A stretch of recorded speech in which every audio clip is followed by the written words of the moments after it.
Assalomu alaykum va rahmatullohi va barakatuh. Yaxshimisizlar, charchagamsizlarmi? Samarqand Bulung'urdagi obyektimizni xohlasa yakunladik. Mana ko'rishingiz mumkin. Patolog qismi. Umumiy uzunligi 32 metr bo'lgan naves qismini alkabon qilib berganmiz. Mana oq glansiga mokri qilib berganmiz. Mana ro'yer gullari bilan milliy naqshda qilib berganmiz. Oq glansiy.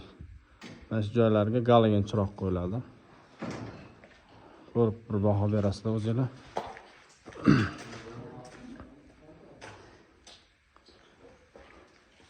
Bu yoqda darvozaxonaning kirish qismi ham qilingan mana. Ko'rishingiz mumkin.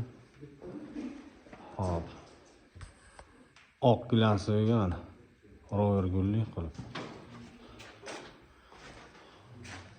Bu yoq oxirigacha ham ketgan mana.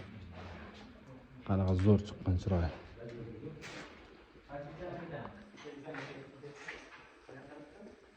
Bu yoqda mana shapka qismlari ham bor.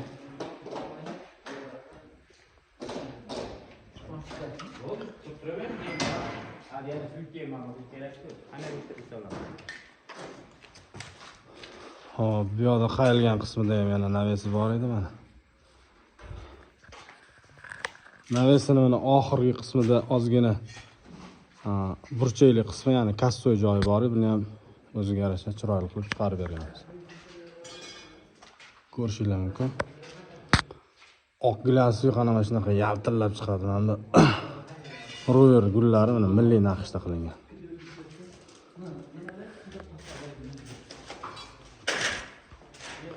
Bu mana shapka qismi.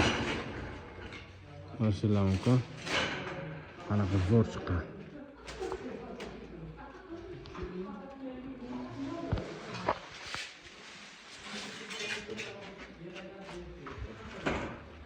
Hop, bu yoqda.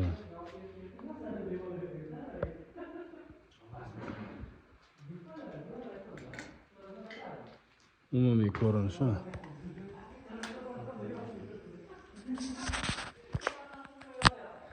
Alkabond montaj xizmatlarimiz bor. Bemalol murojaat qilaverasizlar. Xudo xolasa sifatli qilib beramiz. Nomerlarni qoldiramiz.